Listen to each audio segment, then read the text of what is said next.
moi aussi. J'aime bien dire moi aussi, ça me rappelle un vieux film que j'avais vu. C'était une dame qui n'avait aucune classe et qui voulait avoir l'air, mais qui n'avait pas l'air du tout. Et quelqu'un lui dit, elle lui dit, comment allez-vous? Et puis le monsieur lui dit, ça va très bien. Moi aussi! Et ça m'avait fait rire. Moi aussi! Vous voyez, ça m'est resté. À chaque fois que je peux le placer, je le place. C'est ça, devenir vieux, c'est devenir un peu bizarre. Voilà. Eh bien, c'est un beau jour ensoleillé aujourd'hui. Et nous sommes dans la joie parce que nous sommes autour de la parole de Dieu. Mais je voudrais aussi faire une annonce, c'est que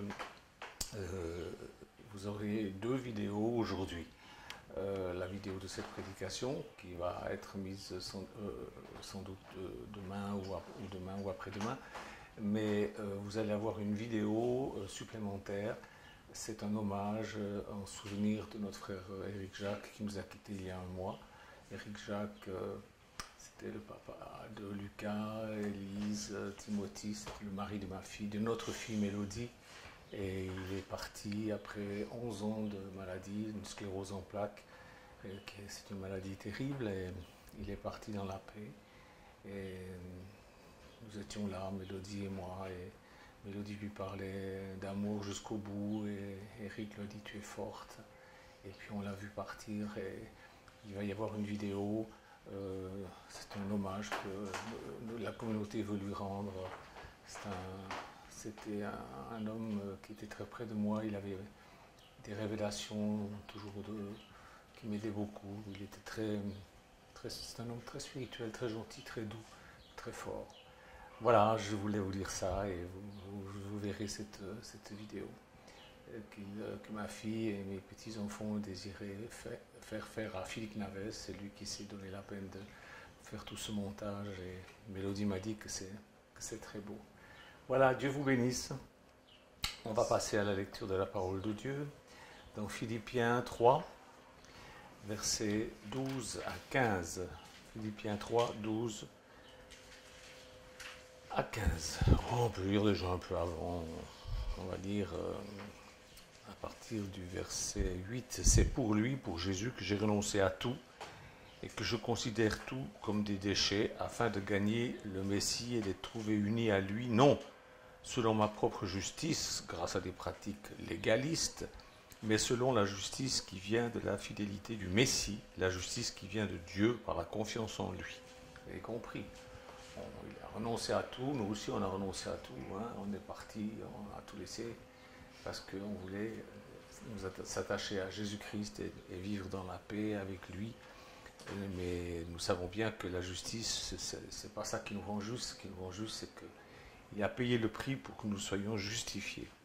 Il dit, j'ai tout abandonné pour le connaître, pour connaître la puissance de sa résurrection et la communion à ses souffrances, devenant conforme à sa mort, afin de parvenir en quelque manière que ce soit, à être ressuscité d'entre les morts. Dans d'autres versions, c'est marqué d'une manière ou d'une autre. J'aime bien l'apôtre Paul, d'une manière ou d'une autre. De toute façon, ce qu'il veut, c'est ressusciter. Ce n'est pas que j'ai déjà obtenu, ni même que je sois parvenu à atteindre le but.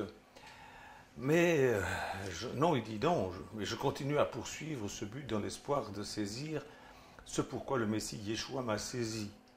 Frère, pour ma part, je ne pense pas moi-même l'avoir saisi, mais je fais une chose. Oubliant ce qui est derrière moi et tendant avec effort vers ce qui est devant moi, je continue à poursuivre le but afin de gagner le prix de l'appel d'en haut que Dieu offre par le Messie Yeshua.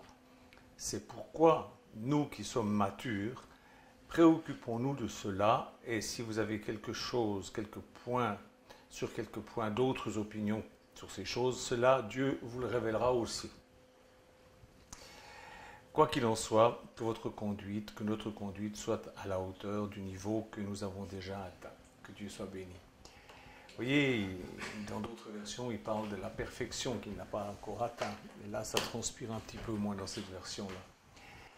Mais Dieu nous appelle à la perfection, c'est vrai, c'est vrai.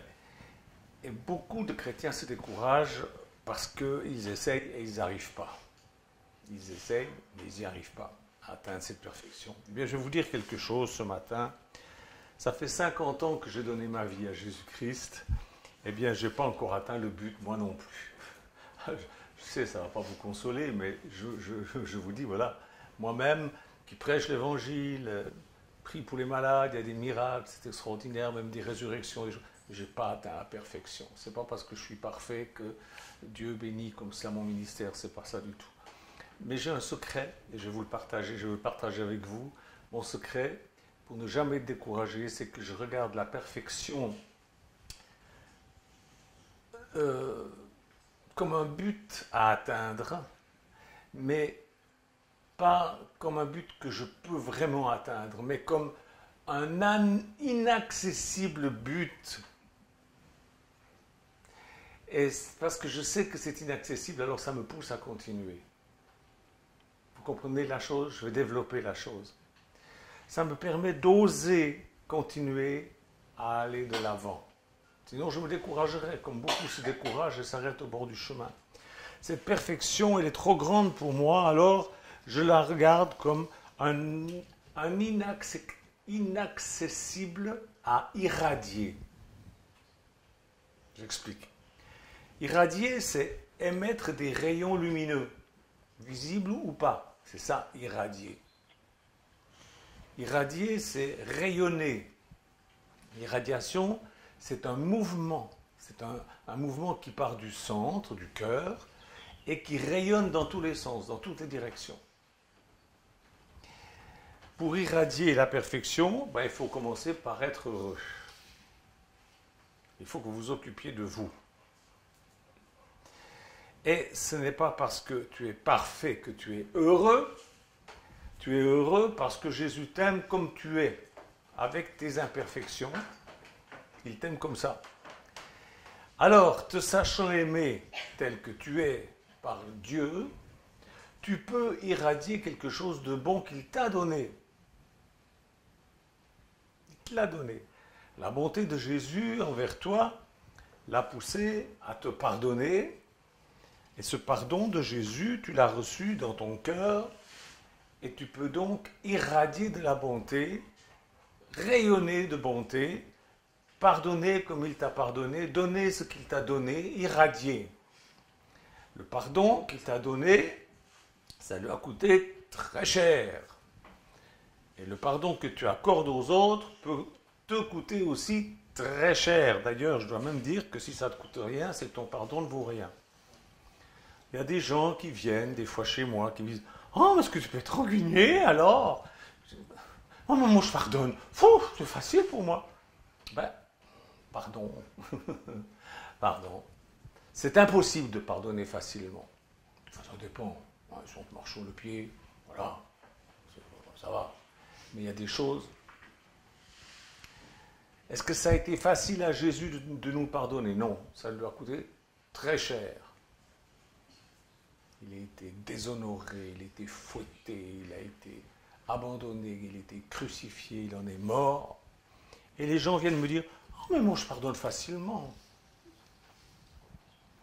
Leur pardon facile est un pardon superficiel. Moi aussi je peux dire « Oh, mais moi j'aime beaucoup un tel, mais il y a encore un problème. » Je peux le dire, c'est facile, mais ce n'est pas vrai au fond de mon cœur. C'est pas vrai au fond de mon cœur. Vous voyez? Le pardon facile, c'est un pardon superficiel. Alors que faire? Comment faire?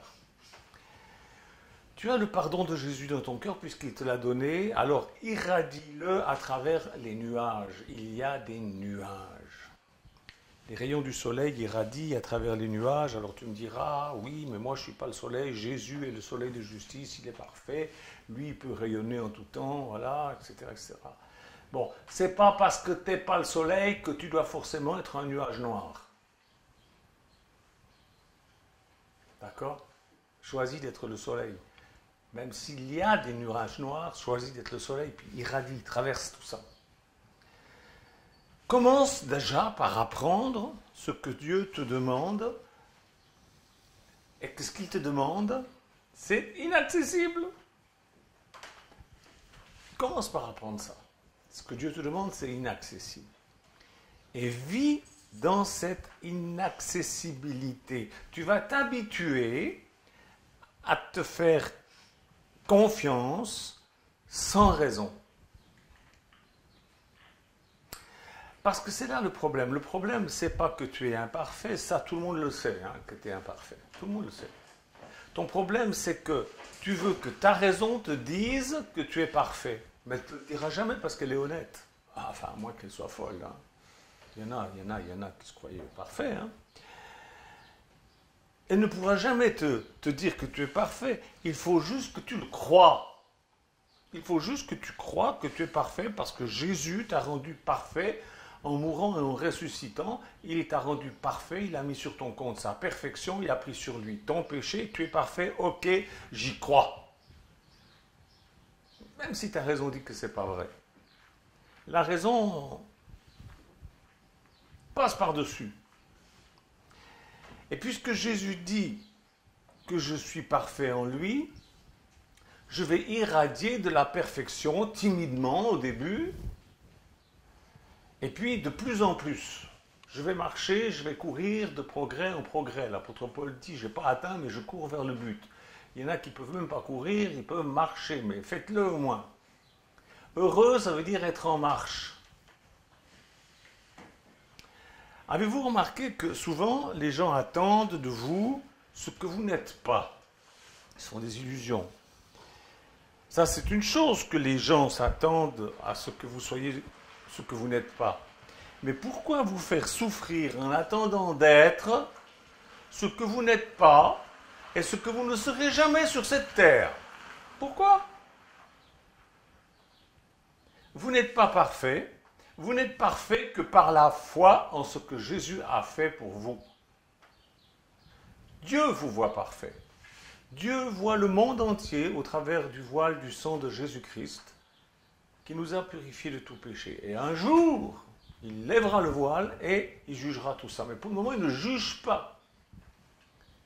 Quand il t'arrive un problème, ne pense pas que c'est Dieu qui te juge et qui te punit. Ça arrive de temps en temps. Mais ce n'est pas parce que tu n'es pas parfait, c'est juste pour t'aider à devenir un peu plus parfait qu'il te châtie. Mais Dieu n'est pas en colère contre toi. Il est comme un bon père qui de temps en temps, il te chicote, mais c'est jamais pour te jeter. Alors, par la foi, commence chaque journée en te disant, je vais rayonner de la perfection autour de moi. Commence la journée comme ça. Ta raison va dire, ok, tu vas plus ou moins y arriver. Chasse ta raison. Non, ne chasse pas ta raison. Ta raison est la raison. Ne chasse pas ta raison. C'est sûr que tu vas plus ou moins y arriver. Mais prends la décision de courir vers ce but. Tu lui dis, ok, c'est vrai. Ah, tu as raison. Tu lui dis, ok, c'est vrai. Mais Dieu va m'aider parce que j'y ai demandé. Et il va m'aider. Et je vais rayonner du mieux que je peux. Voilà. J'ai des trucs à changer dans mes attitudes, j'ai des trucs... Eh bien, aujourd'hui, les difficultés que je vais rencontrer, elles vont être des opportunités pour que je puisse m'améliorer. Ta raison va être d'accord avec ça.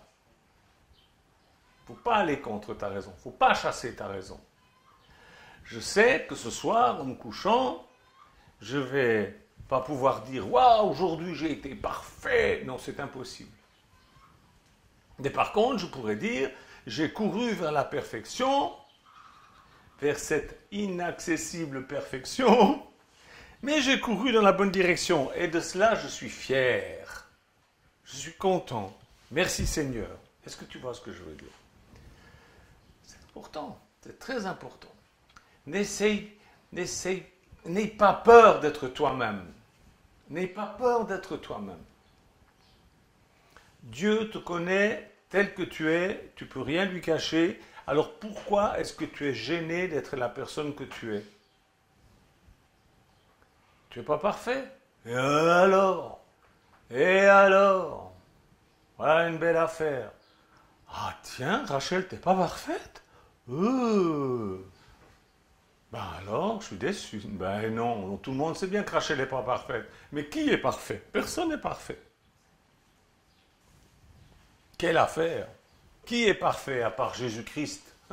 Sur cette terre, il était parfait, mais sur cette terre, à part lui, il n'y a personne. Hein. Alors bon, vous avez comme moi des côtés obscurs, des choses que vous n'aimez pas en vous. Eh bien, c'est justement pour ça que on est sur terre pour ça. Pourquoi? Pour travailler à maîtriser ces côtés obscurs, pour glorifier Dieu, pour maîtriser les choses qu'on n'aime pas, afin de nous transformer.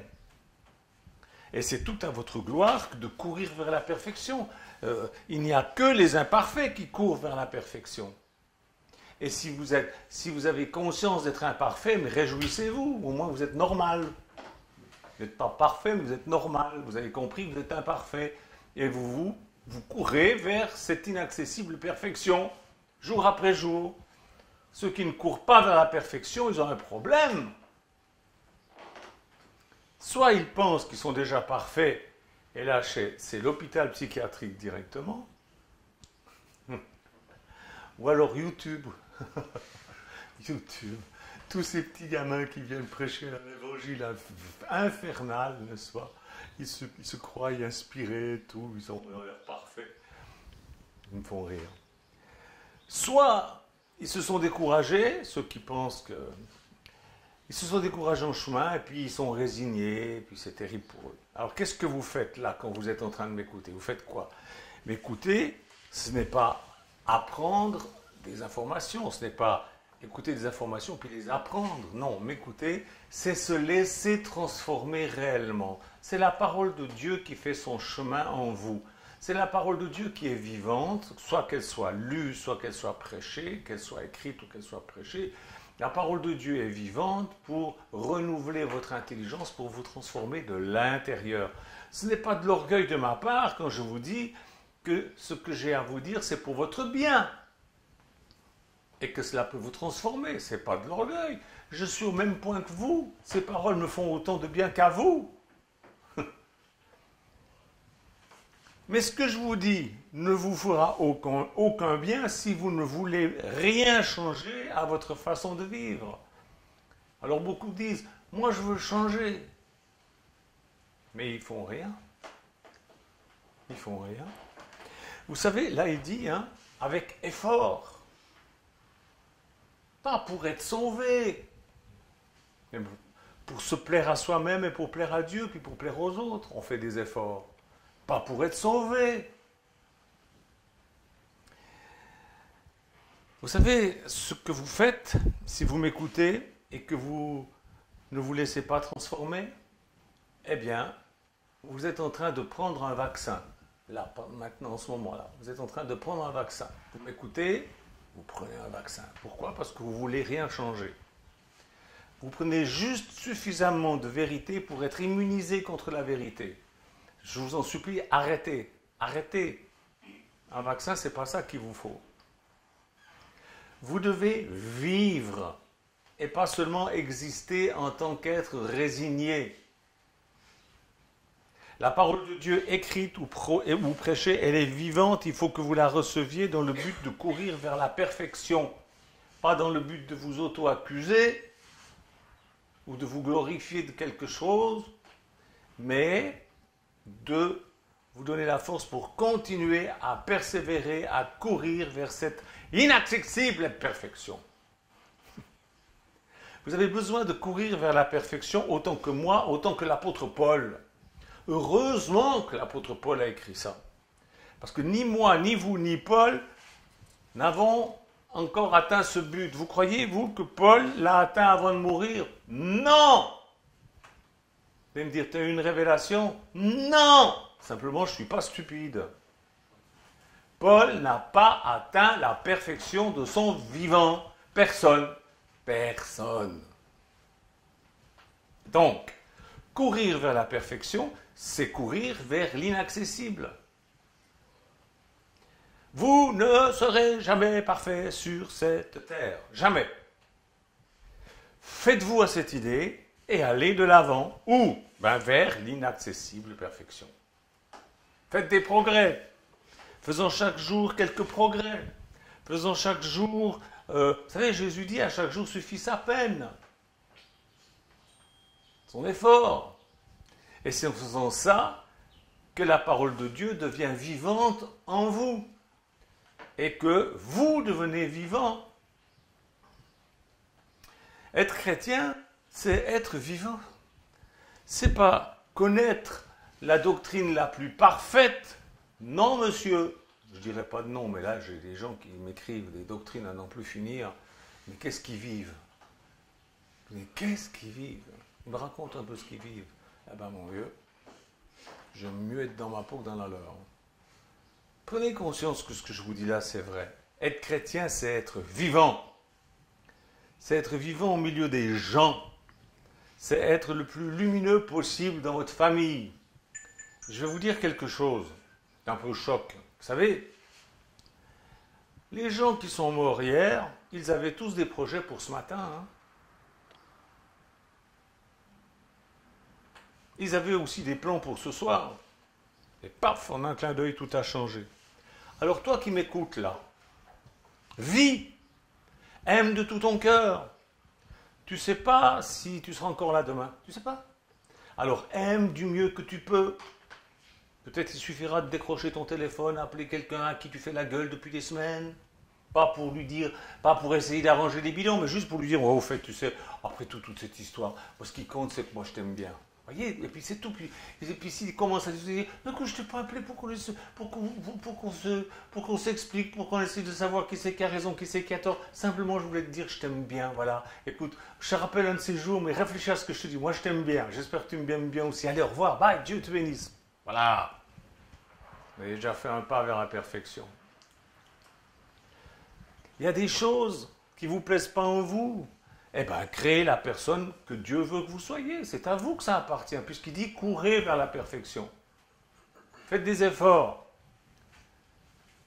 Il a fait de vous une nouvelle créature, alors mettez cette nouvelle créature en avant, et puis laissez l'autre derrière. Courez assez vite pour qu'elle ne vous rattrape pas.